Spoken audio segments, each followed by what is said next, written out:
Welcome back. Slightly positive opening ను ఇవాళ markets లో ఎక్స్పెక్ట్ చేస్తున్నాము. అలాగే రామ్కీ ఇన్ఫ్రా హైదరాబాద్ కు సంబంధించిన ఇన్ఫ్రాస్ట్రక్చర్ కంపెనీ నిన్న Q4 రిజల్ట్స్ ప్రకటించింది. సో Q4 ఓవరాల్ గా మార్చ్ 2011 తో పూర్తయిన ఆర్థిక సంవత్సరాన్ని గమనిస్తే ఆదాయంలో 54% వృద్ధి కనిపిస్తుంది.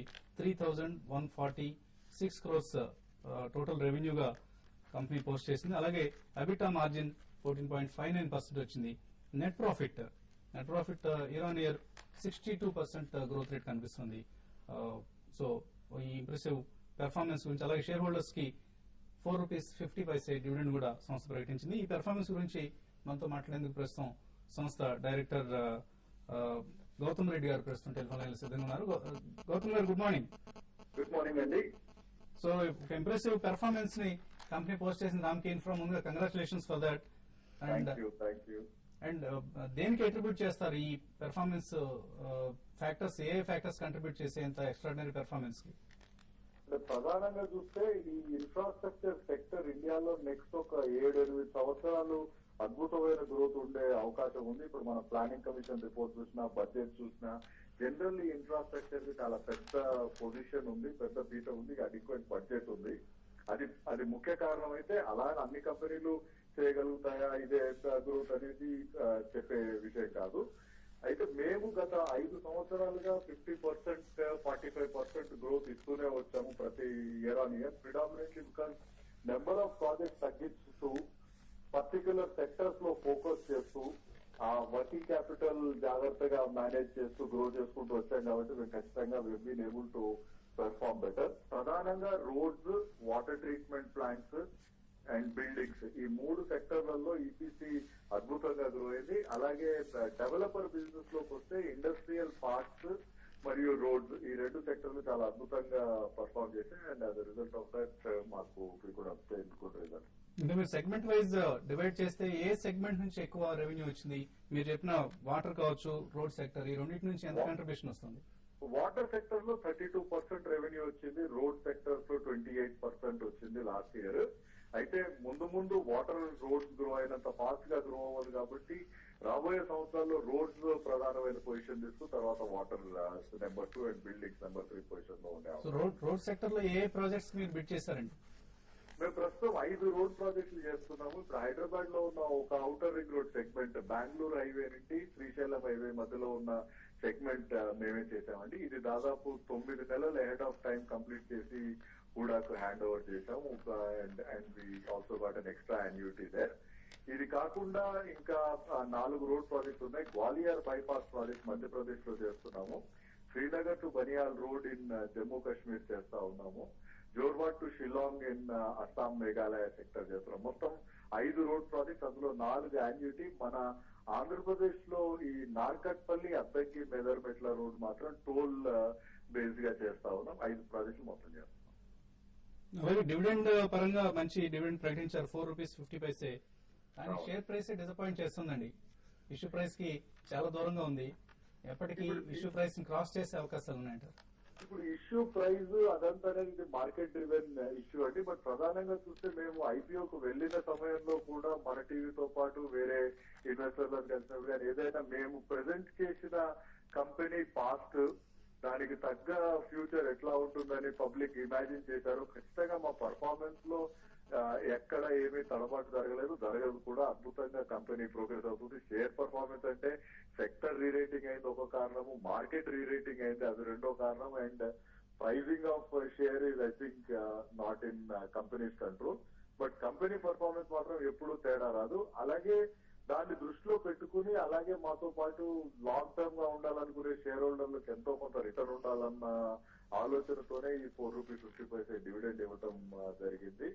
I'm hopeful that the share holders will be happy. Analyst Kutumbarao గారు కూడా స్టూడియోలో ఉన్నారు. సో గుడ్ మార్నింగ్ కుటుంబరావు గారు. గుడ్ మార్నింగ్ అండి గౌతమ్ గారు, చాలా రోజులైంది. ఒక్కటండి, మీరు ఇప్పుడు ఫ్యూచర్ లో రోడ్ ప్రాజెక్ట్స్ పైన ఎంఫోసిస్ ఎక్కువ అవుతుందని అంటున్నారు కదా. ప్రిఫరబ్లీ రోడ్ ప్రాజెక్ట్స్ లో ఏంటంటే లో పీఈస్ వస్తున్నాయండి. ఇంకా మనం ఐఆర్బీ ఇన్ఫ్రా గానీ ఇట్లా లీడింగ్ ప్లేయర్స్ ఎవరిని చూసినా, అండ్ మోర్ ఓవర్ ఇట్లా బీఓటీ గానీ యాన్యుటీ ప్రాజెక్ట్స్ లో మార్జిన్స్ తగ్గుతున్నాయి అని చెప్పేసి అంటున్నారు. కాబట్టి at some point in demerger activity గానీ అట్లా ఏమైనా ఉంటుందంటారా ఇండివిజువల్ బిజినెస్ సెగ్మెంట్స్ వైజ్? మేము ప్రస్తుతానికి అట్లా ఏం ఆలోచించట్లేదండి. బట్ అసెట్ హోల్డింగ్ కంపెనీ ఒకటి ఖచ్చితంగా ఏదో ఒక రోజుకి చేస్తాం. ఎందుకంటే ఆల్రెడీ మేము దాదాపు 4,000-5,000 కోట్ల అసెట్స్ సబ్సిడరీస్ లో డెవలప్ చేసుకుంటూ వచ్చాం. ఒక హోల్డింగ్ కంపెనీ క్రియేట్ చేస్తాం. అయితే రోడ్స్ లో చూస్తే ప్రధానంగా టైమ్ ఇస్ ఎసెన్స్. ఇదేంటంటే టైం వాల్యూ ఆఫ్ మనీ వచ్చేస్తుంది ఇందులో బిఓటి కాబట్టి. సో టైమ్లీ ప్రాజెక్ట్ కంప్లీట్ చేస్తే తప్ప వాల్యూ ఆ ప్రాజెక్ట్ లో కంప్లీట్ గా ఎరోడ్ అయిపోయే అవకాశాలు ఉంటాయి. సో దానికి తార్కాణంగా మీరు చూస్తే ఇప్పుడు ఈ అవుటర్ రింగ్ రోడ్ మేము 9 నెలలు హెడ్ చేయడం కానీ, నార్కట్పల్లి మెజర్మెంట్ల ప్రాజెక్ట్ కూడా మీరు చూస్తే we are at least 3-4 months ahead of schedule already. ఇది ఓన్లీ 4-5 నెలలు అయింది స్టార్ట్ అయ్యి, already we are very much ahead of time. So ఇవి టైమ్ గా కంప్లీట్ చేసుకుంటూ పోతే రోడ్స్ ఒక అద్భుతమైన సెక్టర్ గా మనకి ఇండియాలో ఉంటుంది. అండ్ ఫోకస్ చేయాల్సిన అవసరం కూడా ఉంటుంది మాకు. అంటే ఇప్పుడు ఈ కొత్త ఎన్హెచ్ఏ బిడ్డింగ్ ప్రాసెస్ లో కొత్తగా వేటికన్నా బిడ్ చేశారని ఇంకా రావాల్సినవి ఏమైనా ఉన్నాయంటారా? అంటే ఇప్పుడు ప్రస్తుతం ఆర్ఎఫ్క్యూ లో మేము దాదాపు 18 ప్రాజెక్టులు మేము క్వాలిఫై అయి ఉన్నాము. వాటిని ఆర్ఎఫ్పీ స్టేజ్ కి ఇంకా బిడ్డింగ్ జరగలేదు. రీసెంట్ గా పొలిటికల్ లెవెల్ చేంజ్ జరిగింది కదా, కమల్నాథ్ గారు వెళ్ళి కొత్త మినిస్టర్ గారు తీసుకున్నాక మళ్ళీ ఆర్ఎఫ్పీ స్టేజ్ రాలేదు. ఖచ్చితంగా will be bidding for more projects. Okay అండి, all the best for future quarters కూడా అండి గౌతమ్ గారు. థ్యాంక్ యూ కుటుంబరావు గారు. థ్యాంక్ యూ గౌతమ్ గారు. సో గౌతమ్ రెడ్డితో ప్రత్యేక ఇంటర్వ్యూ రేపు ఈవినింగ్ బిజినెస్ వీకెండ్ లో ఉంటుంది. Don't miss out. Next caller Prasad Kadapa నుంచి లైన్ లో ఉన్నారు. Prasad garu, hello. Hello sir, మేము పీటీసీ ఎస్ఎస్ఎల్ ₹22 500 షేర్లు బై చేసాం సార్. అది ఇప్పుడు మళ్ళీ ఏమైనా యావరేజ్ చేయమంటారా? ఒక 2,000 షేర్లు కొందాం అనుకుంటున్నాం. ఏ ప్రైస్ లో కొన్నారండి? పెట్టుకోవచ్చు సార్. ప్రైస్ ఏ ప్రైస్ లో ఎంటర్ అయ్యారు? 22 లో ఎంటర్ అయ్యాం సార్. 22 లో. Okay, PTC financial services sir. వద్దండి, అవాయిడ్ చేయమని చెప్పేసి చెప్తున్నాం కంటిన్యూస్ గా. అండ్ రిజల్ట్ కూడా మీరు చూసే ఉండాలి. వాళ్ళ పేపర్ లో పడింది, నిన్నటి పేపర్స్ లో కూడా కొన్ని పేపర్స్ లో ఉందన్నమాట. చాలా బ్యాడ్ రిజల్టే చూపించారనమాట. ఎందుకంటే అంత హ్యూజ్ ఈక్విటీకి ఈవెన్ 80 పైసా కూడా ఈపీఎస్ లేదు. కాబట్టి మీరు even earnings wise PE ratio కూడా తీస్తే share value should be only around ₹11 or ₹12 అండి.